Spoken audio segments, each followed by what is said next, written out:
করতে পারবে না। এই আইন অমান্যকারীর শাস্তি হবে প্রাণদণ্ড। পাপাত্তা ফেরাউনের এমন আদেশে দেশের সকল লোক স্তম্ভিত হয়ে গেল, কারণ ফেরাউন দেশের সর্বত্র গুপ্তচর নিযুক্ত করে কড়া পাহারার বন্দোবস্ত করল। বনি ইসরাইলগণ গোপনে লেখাপড়া ধর্মচরণ চালিয়ে যেতে লাগলো। বহু লোক ধরা পড়ে প্রাণও দিতে লাগলো। এমনই করে সুদীর্ঘ 40টি বছর পেরিয়ে গেল।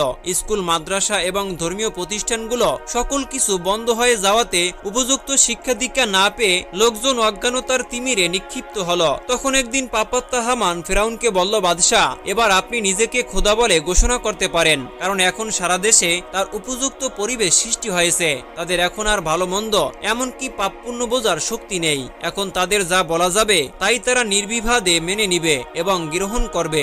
আর তখনই ফেরাউন হামানের কথা শুনে আনন্দে ফেটে পড়ল এবং মনের কোণে ফুটে উঠল খুশির ঝলক। পরদিনই আইন জারি করে দেশের সর্বত্র ঘোষণা করে একজন ফেরাউনের পক্ষ থেকে বললেন, দেশবাসী প্রজাগণ, মহামান্য বাদশাহ ফেরাউন তোমাদের শক্তিমান খোদা। তোমরা তাকেই খোদা বলে স্বীকার করে এবং পূজা করবে এবং তার কাছে নিজের মনস্ক কামনা যাচনা করবে। তোমরা যেসব দেব দেবীর পূজা বর্তমানে করছো তারা সবাই মহামান্য বাদশাহ ফেরাউনের একান্ত বাদ্য এবং অধীনস্থ শিষ্য।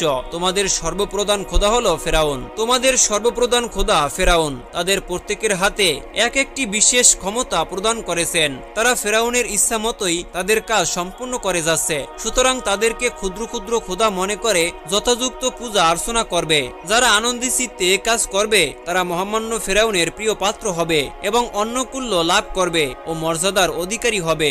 আর সর্বশক্তিমান মহামান্য ফেরাউন তাদের যাবতীয় দুঃখ, দৈন্য এবং অভাব অনটন ঘুচিয়ে দিবে এবং রোগ শোক থেকে রক্ষা করবে। এ আদেশ প্রচার হবার সঙ্গে সঙ্গেই সারা দেশ জোড়া অজ্ঞান অশিক্ষিত বব্বর প্রজারা সানন্দে ফেরাউনকে খোদা বলে মেনে নিল এবং ফেরাউনের প্রতিমূর্তি